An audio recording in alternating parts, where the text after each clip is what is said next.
You are listening to The Obscure Screen, podcast drama kriminal yang akan menemani kamu setiap minggunya dengan isu terbaru dan pandangan narasumber terpercaya. Enjoy the show. Punten, assalamualaikum. Selamat kamu menang kupon sembako dari pemerintah. Tukarkan kupon ini dengan mengirimkan foto diri dengan KTP dan KK ke nomor berikut ini.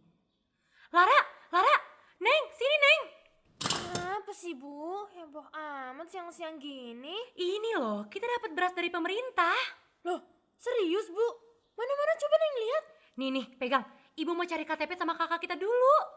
Kirimkan foto diri dengan KTP dan kakak. Lah Bu, KTP Ibu kan hilang kemarin kena jambret di pasar. Iya ya Neng. Terus gimana ya? Padahal lumayan loh itu beras buat kita makan sebulan. Ya udahlah, pakai KTP Neng aja. Ibu tolong cariin kakak ya. Neng ambil KTP dulu. Dengan begitu gembira, siang itu diisi dengan kesibukan mereka mencari sudut dengan pencahayaan terbaik. Rumahnya kecil dan gelap, tertutup oleh tingginya deretan rumah lain yang berlantai-lantai. Pun, mereka menolak menghidupkan lampu demi menghemat tagihan listrik bulanannya. Lara, itu tangan kamu nutupin fotonya. Ya terus gimana pegangnya kalau gitu? Ih, pegangnya di samping gitu loh. Ya ini udah di samping Bu. Jangan tinggi-tinggi kayak gitu lah, nggak kelihatan tulisannya. Hari demi hari berlanjut, beras yang dijanjikan pemerintah tak kunjung mereka terima. Sebagai gantinya, mereka menerima hal lain.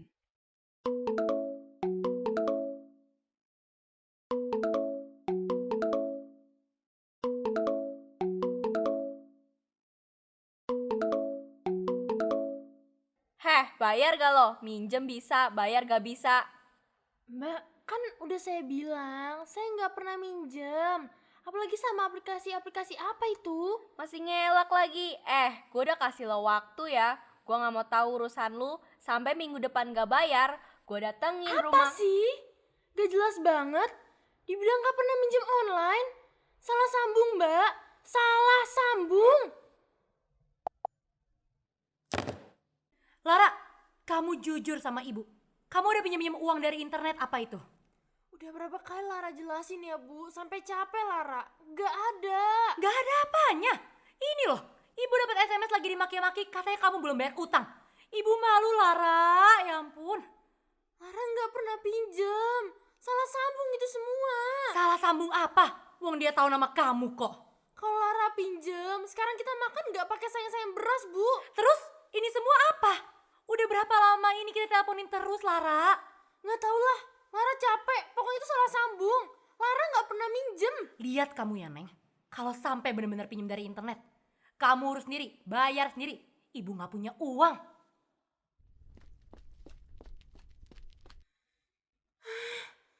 Si ibu ini nggak percaya sama Lara sama sekali.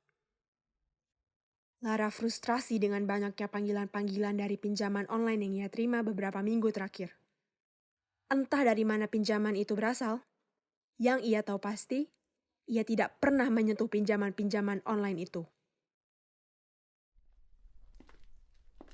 Bu Leni, tahu gak sih, anak Bu Miriam lagi kasus tuh. Belanja foya-foya, udah tahu gak bisa bayar. Hah? Serius, Bu? Dengar dari mana? Ya, taulah, omongan sana-sini. Dinding mah tipis ya, Bu. Apa aja mah bisa, gampang kedengerannya. Ih. Terus gimana tuh, Bu, lanjutannya, Bu? Nah itu, saya juga gak tahu jadinya gimana. Padahal mah ibunya udah susah hidupnya. Ini anaknya malah nambahin. Iya sih ya, Bu ya. Susah nih, apalagi kalau anak perempuannya belum punya laki. Ya gitu, masih suka ngerepotin. Ya kalau punya laki kan enak ya, duit juga udah dari laki.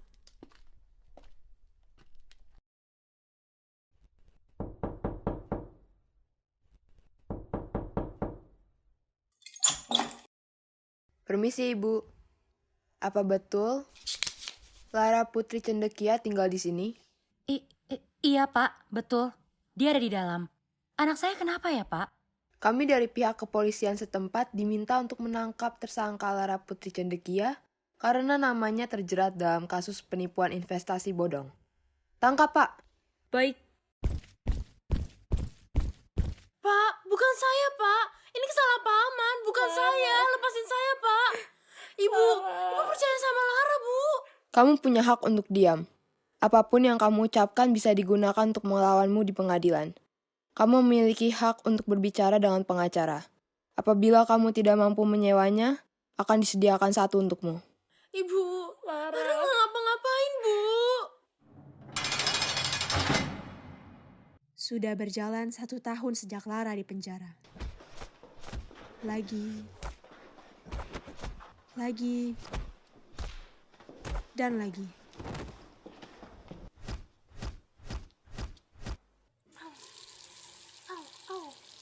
Ya elah, lihat tuh. Tiap hari sampai babak belur begitu. Udahlah, kamu nyerah aja. Ikutin aja mereka maunya apa. Lama-lama juga nyari mangsa baru.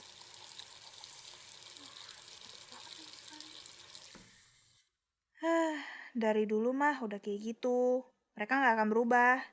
Apalagi sejak yang penjaga tua itu dipecat. Yang muda mah takut duluan sama mereka. Kamu anak baru kan? Ngapain bisa sampai masuk sini? Katanya nipu investasi bodong. Nggak tahu apa-apa, tiba-tiba ditangkap sama polisi. Tapi kamu gak pernah asal kasih KTP atau kakak kamu kan?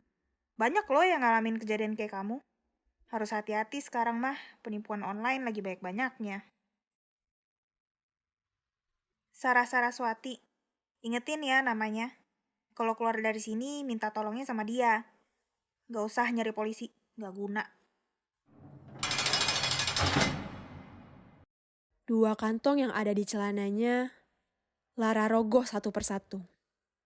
Ia menemukan selembar Rp5.000, kunci rumah, dan telepon genggam kecilnya.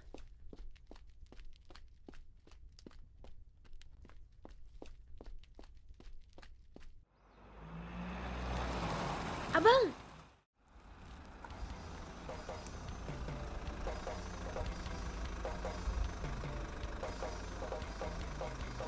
Kiri, Bang. Kiri. Makasih ya, Bang.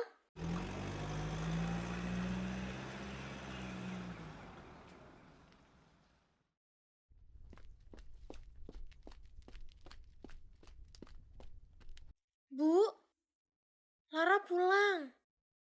Ibu, Bu, Lara pulang, Bu. Bu, Ibu ini Lara, Bu.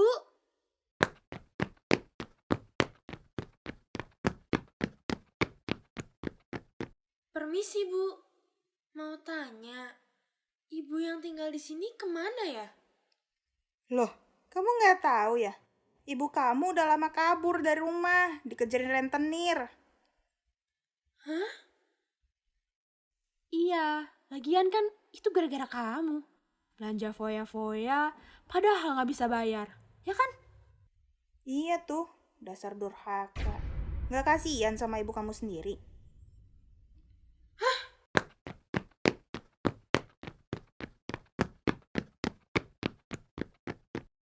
Lara mengepalkan kedua tangannya erat-erat.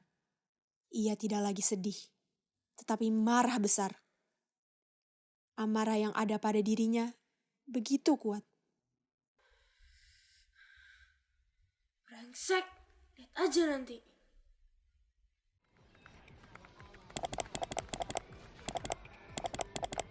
Ini tempatnya kan ya?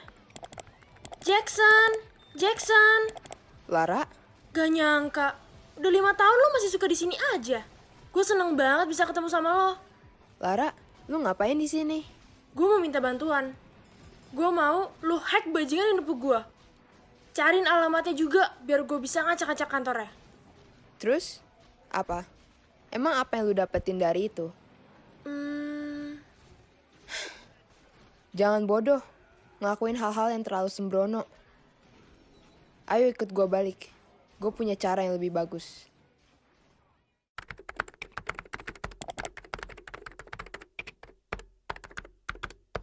Lagi nyari apa sih? Info soal organisasi yang nipu lo. Ternyata organisasi ini nggak punya kantor fisik. Mereka kerja di rumah masing-masing. Oke. Pertama, lo harus mati karena kecelakaan. Udah gila ya lu nyuruh gue mati? Bukan gitu. Maksudnya, gue bakal bikin kartu identitas yang baru buat lo. Kita anggap identitas lo yang lama udah mati karena kecelakaan. Lah, buat apa? Emangnya lo punya rencana apa?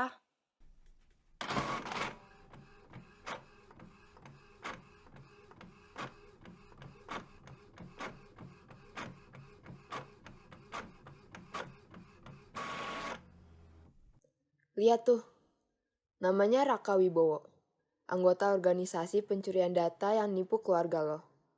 Tinggalnya di Jalan Sari Ayu Blok C nomor 5, lantai 2. Anak kos, tinggal sendiri. Langganan laundry di lantai bawahnya. Oke. Terus apa? Lo nyamar sekaligus kerja di laundry itu. Kebetulan mereka lagi cari pekerja baru. Hah? Untuk apa sih? Kenapa nggak langsung kita serang aja? Punya duit? Ya, enggak sih. Ya, gue udah menduga sih. Gimana mau hidup kalau duit aja nggak punya? Jadi, sembari nyamar, sekalian cari duit. Sekali dayung 2 pulau terlampaui. Oke. Terus, kenapa gue harus ganti identitas? Kan kerjanya di tempat laundry. Lo tuh udah punya catatan kriminal. Jarang banget ada tempat yang mau terima mantan kriminal. Ya udah, oke. Kasih tau gue harus ngapain nanti. Secari kertas yang Lara genggam menuntunnya ke sebuah tempat indekos berwarna putih lusuh yang terhimpit di antara ruko lainnya. Lantai 1 merupakan toko penatu yang dibicarakan oleh Jackson. Sedangkan tangga di sisi kanannya langsung mengarahkan penyewa ke lantai 2 yang penuh kamar indekos.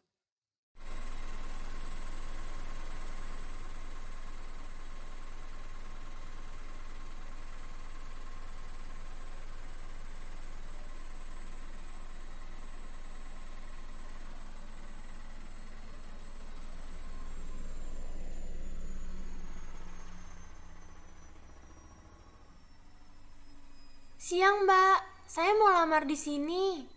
Oh, siang. Kebetulan banget di sini lagi butuh orang. Aku boleh minta KTP kamu? Ini, Mbak. Namanya Ayu Shantika ya panggilannya? Ayu aja, Mbak. Ayu sebelumnya udah pernah kerja laundry kayak gini? Belum sih, Mbak. Tapi saya bisa belajar kok. Oke, kamu pernah di penjara? Enggak. Kenapa, Mbak? Kaget gitu, kayak pernah di penjara aja. Yowis, duduk dulu. Ini saya bawa bentar ya. Iya, Mbak. Selagi menunggu, sepasang mata Lara melirik sekelilingnya. Tidak ada yang menarik. Sampai akhirnya, perhatian Lara jatuh kepada kunci-kunci yang bergantungan di tembok. Ini kunci cadangan kamar kos ya, Mbak? Iya bener. Nanti kamu bawa SKCK ya. Buat formalitas aja sih. Oh ya, mulai besok kamu udah bisa kerja di sini ya Ayu.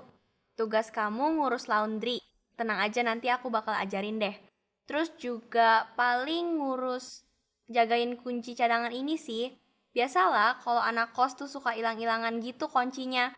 Makanya suka pada nitip di sini. Oke, Mbak. Makasih ya. Totalnya 5 kilogram ya. Bajunya bisa diambil lagi minggu depan. Oke, Mbak. Terima kasih. Mbak, aku izin aja dulu ya. Perutku melilit. Ya udah sana.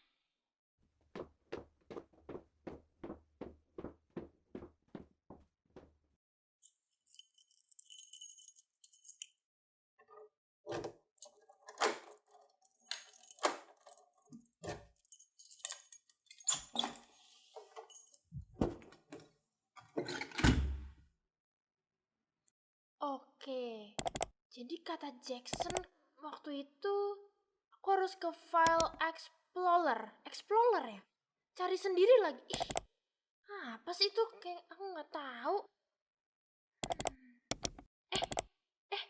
Kayaknya ini deh. KTP 2020. Pasti ini. Wah, bener. Data tempat pinjolnya aja lengkap. Ya ampun, makasih deh. Jadi gampang carinya. Lara Putri Cendekia. Iya, yang ini bener. Ketemu satu, habis itu cari ibu. Mariam Cendekia. Nah, ini juga bener. Kata Jackson kemarin harus di-copy ke flash disk.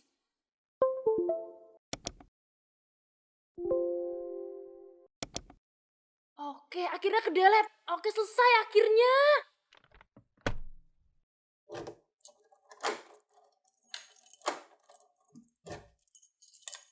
Woi, lu siapa? Ini tadi mau ambil laundry. Lah, bukannya lu kemarin baru ambil. Itu yang kemarin ambil baru keluar tadi pagi. Terus? Itu timbangannya kurang sedikit. Kan sayang kalau nggak genap. Oh, yaudah bentar.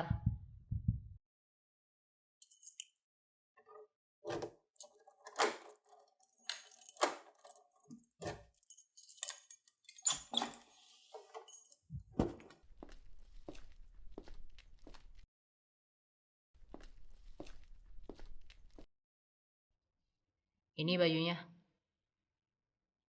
Iya, oke. Makasih ya, Mas.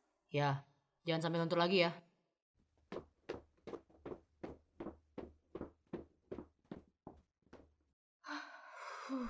Hampir aja. Lama amat Ayu, baru mulai jangan macem-macem ya. Maaf, Mbak. Besok-besok saya nggak makan aneh-aneh lagi deh. Oke, udah ya. Data-data dan utang lo dipinjol udah lenyap. Termasuk data-data korban lainnya juga. Makasih banyak banget ya, Jackson. Ngomong-ngomong, gue baru kepikiran. Kenapa nggak lo langsung hapus aja dari laptop lo? Gue tuh cuma bisa nerobos web, bukan data yang disimpan dalam komputer gitu. Oh, Sekarang apa? Bukti-bukti itu mau lo apain? Serahin ke polisi? enggak lah. Lo lupa. Polisi nggak bakal peduli mau gue korban atau bukan. Mereka bakal tolak gue mentah-mentah. Meskipun gue punya bukti. Terus? Mau gimana? Gue tahu sih bakal bawa ini kemana.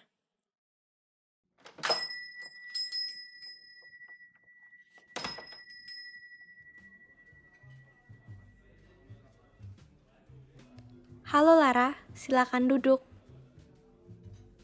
Sebelumnya, perkenalkan saya Sarah Saraswati, jurnalis Media Face. Kamu bilang kamu punya info yang menarik ya?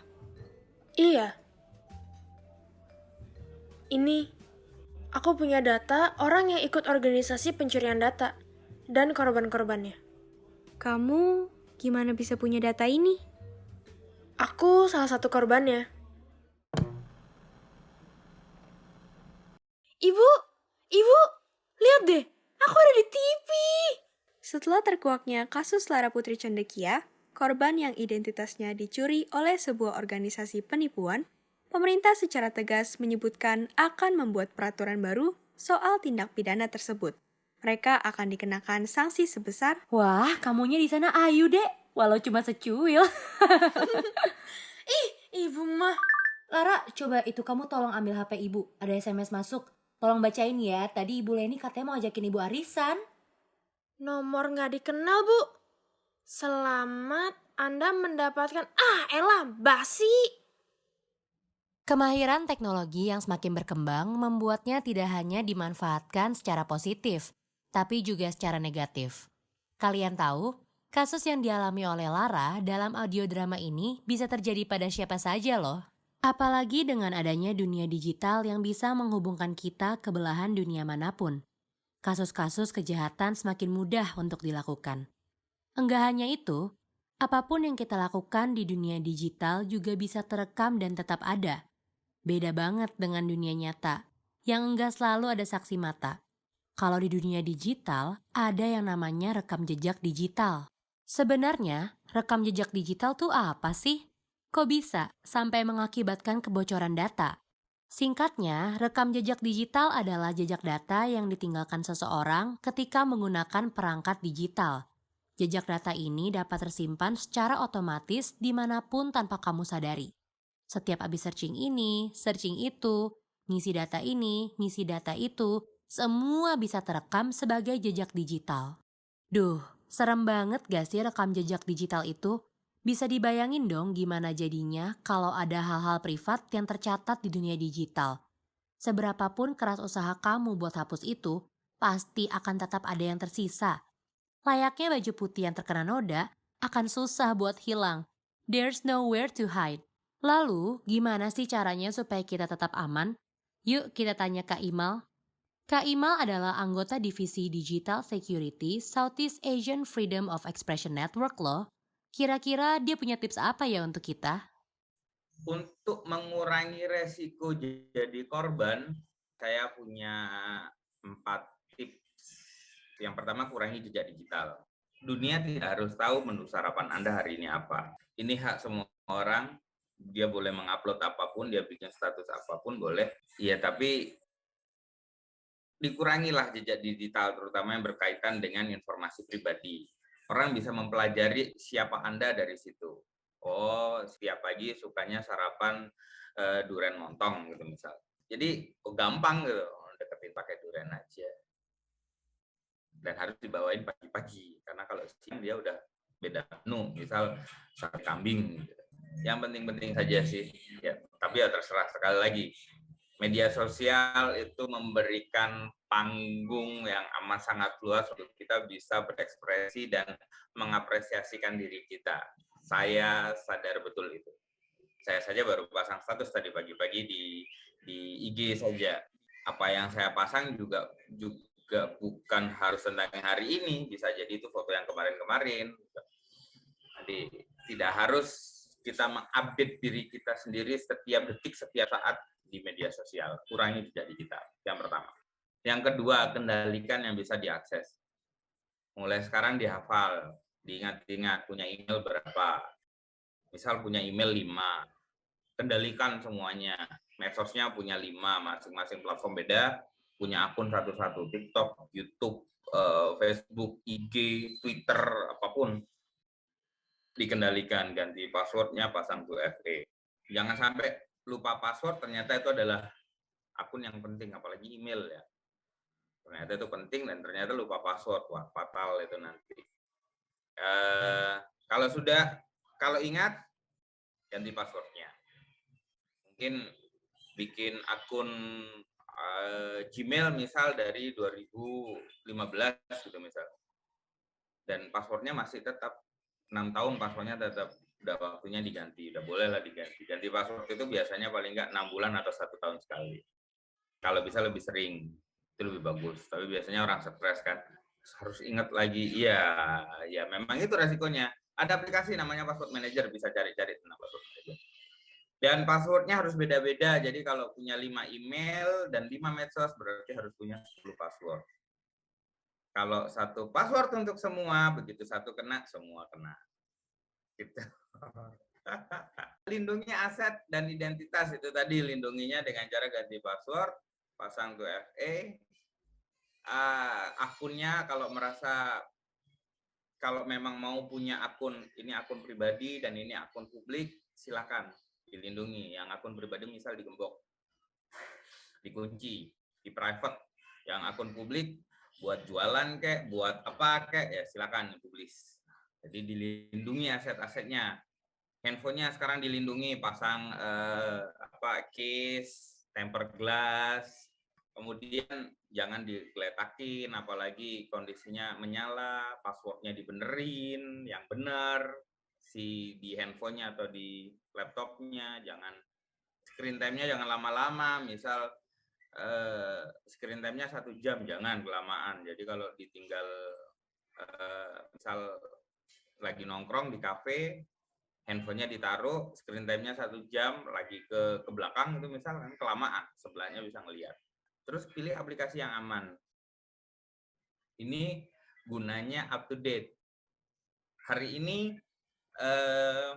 aplikasi A tidak aman, ya udah pindah ke aplikasi B. Selalu cari alternatif, selalu cari cara. Pilih aplikasi yang aman. Oh, yang ini gosipnya lagi nggak aman nih. Oh ya udah, berarti dikurangi di sini. Cari aplikasi yang lain. Jadi yang penting-penting ke situ. Lalu, selain UU ITE, Indonesia punya undang-undang lain yang bisa digunakan untuk mengusut kejahatan digital nggak sih? Ini pendapat Christina Deviana Gunawan sebagai mahasiswi Fakultas Hukum Universitas Diponegoro 2019. Sependek pengetahuan saya, itu belum ada. Mengapa demikian? Karena yang pertama, misalnya kita lihat mungkin tentang yang biasa dilihat oleh publik itu mengenai perlindungan data pribadi. Ini baru ada rancangan undang-undangnya, belum mencakup ke dalam undang-undang, sehingga dia tidak bisa dinyatakan sebagai satu peraturan perundang-undangan yang mengatur mengenai kejahatan digital. Atau jika kita mau melihat rancangan undang-undang keamanan dan ketahanan cyber, itu juga masih dalam bentuk rancangan undang-undang, sehingga belum bisa dapat dikatakan sebagai undang-undang seperti itu. Sebenarnya ada beberapa pasal yang mungkin sedikit menyerempet mengenai kejahatan digital seperti itu. Bisa kita bisa lihat dalam pasal 26 Undang-Undang Nomor 19 Tahun 2016. Itu dinyatakan bahwa penggunaan data pribadi itu nggak bisa sembarangan. Dalam artian orang kalau mau menggunakan data pribadi itu harus berdasarkan izin. Dan apabila ternyata penggunaannya ini tidak mendapatkan izin seperti itu dan merugikan, nah maka ini orang bisa mengajukan gugatan dan juga bisa meminta ganti kerugian seperti itu terhadap kebocoran data pribadi atau dengan kerugian yang ia dapatkan seperti itu. Lalu kalau seandainya mengenai data pribadi pun kita sebenarnya bisa melihat ini mungkin terdengarnya kurang berhubungan, tapi sebenarnya berhubungan. Misalnya dalam pasal 22, setiap orang yang dengan sengaja tanpa hak melawan hukum dengan cara apapun, mengubah, menambah, mengurangi, melakukan transmisi, merusak, menghilangkan, memindahkan, menyembunyikan suatu informasi elektronik atau dokumen elektronik milik orang lain atau milik publik. Lalu ayat 2, setiap orang dengan sengaja dan tanpa hak atau melawan hukum dengan cara apapun memindahkan atau mentransfer informasi elektronik dan atau dokumen elektronik kepada sistem elektronik orang lain yang tidak berhak. Kemudian ayat 3, terhadap perbuatan sebagaimana dimaksud pada ayat 1 yang mengakibatkan terbukanya suatu informasi elektronik dan atau dokumen elektronik yang bersifat rahasia menjadi dapat diakses oleh publik dengan keutuhan data yang tidak sebagaimana mestinya. Nah, itu sebenarnya bisa dinyatakan bahwa ini berhubungan dengan perlindungan data pribadi. Mengapa demikian? Karena dalam data pribadi itu pasti ada suatu proses yang namanya mentransfer. Ada yang namanya proses dia memasuki sesuatu yang seharusnya tidak dapat dimasuki, yakni akses. Dia mengakses sesuatu yang harusnya tidak dilakukan. Pasti ada yang suatu disembunyikan. Ada sesuatu yang seharusnya bersifat rahasia menjadi publik. Nah, itu sebenarnya sudah diatur semuanya di dalam pasal 32 kalau ingin dibuka. Dalam pasal 32 ini juga sebenarnya udah ada aturan pidananya. Pasal 32 ini kalau misalnya dilanggar, ini di dalam pasal 48 dinyatakan bisa dipidana 8 tahun dan bahkan denda 2 miliar rupiah. Kemudian pasal 48 dan pasal 48 ayat 2-nya juga dinyatakan bahwa pasal 32 ayat 2 pelanggarannya ada yang 9 tahun dengan denda 3 miliar rupiah dan juga ayat 3-nya dendanya 10 tahun dengan denda 5 miliar rupiah. Sebenarnya ini ya bisa dinyatakan termasuk hal-hal yang berkaitan dengan kebocoran data pribadi seperti itu. Setelah mendengar audio drama dan pernyataan narasumber, kita jadi semakin tahu ya soal pentingnya rekam jejak digital. Jangan lupa, tetap berhati-hati dalam menggunakan media sosial. Stay connected and safe.